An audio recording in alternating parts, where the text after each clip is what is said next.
Hello, my name is Megan Schlickman. I'm the owner of Nexus Financial. We do full service bookkeeping and tax for small businesses and specializing with those businesses that use Jobber and QuickBooks. So today I'm covering how to properly record a payment to an invoice in Jobber. In this example, I have an unpaid invoice here on our test account for a invoice total of $250.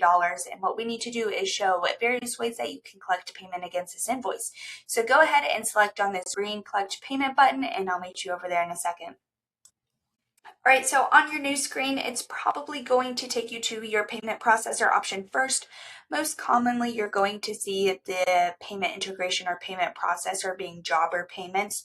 Square is a little less common, but if you use Square as your payment processor, this is going to be the first option for you to select on here.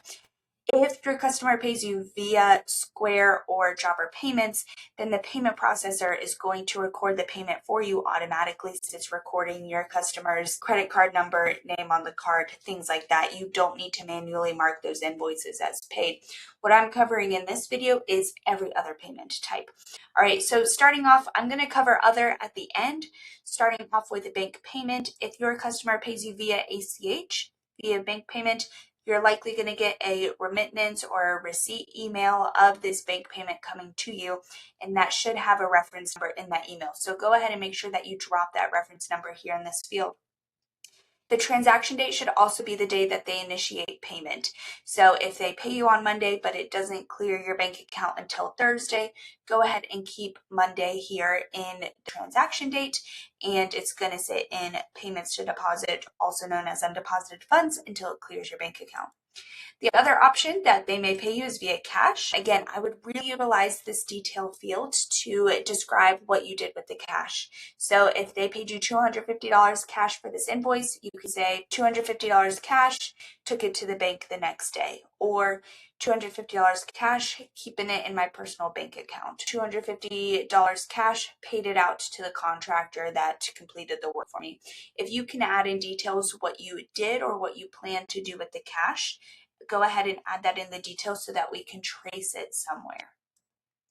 If somebody pays you via check, really important to add in their check number here into the detail fields. But other than that, pretty straightforward. Again, your transaction date should be the day that you have the check in your hand, that you're receiving the check. You would rarely ever use this credit or debit card field. Again, that's usually when your customers are paying through Jobber Payments or Square, and those payment processors are recording that for you automatically.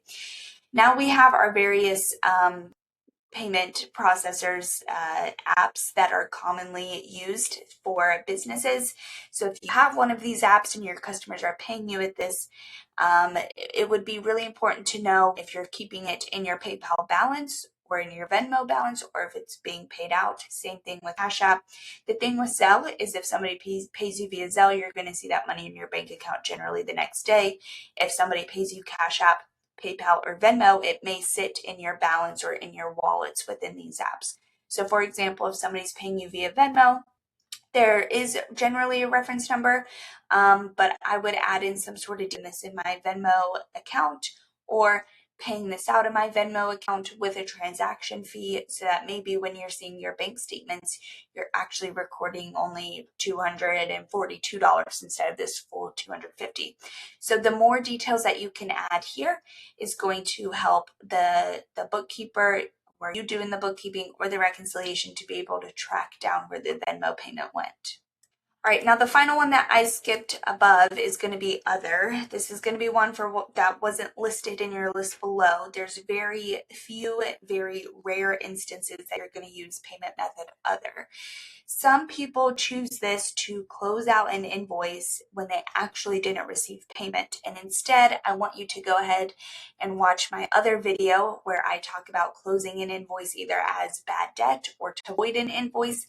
That's going to be the proper way to do this. If somebody's paying you by bartering services, go ahead and add that in the details of bartering services for social media.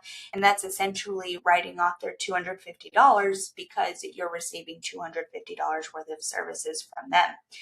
Other than that, I don't see a lot of reasons to use the other payment method. You have your full selection down below. If anything out of the ordinary happens, add it in your detail section of just to say, customer paid an extra $50 for tip, or customer underpaid by accident by $5, something along those lines, where you can always go back and trace it. Use this detail field. That is my biggest suggestion, and that's something that I train my clients to do and to maintain, is along with keeping these good payment records of how they're receiving payments, making sure that all of them are clearing the bank. So if you have any questions on recording payments, please let me know. Obviously, when you're done uploading this information, you can save, or you can save and email receipt if you want your customer to be notified of the receipt of the paid invoice. My information will be in the description box below if you ever want to book a consultation call or have any questions about bookkeeping with Jobber and QuickBooks. Thank you so much.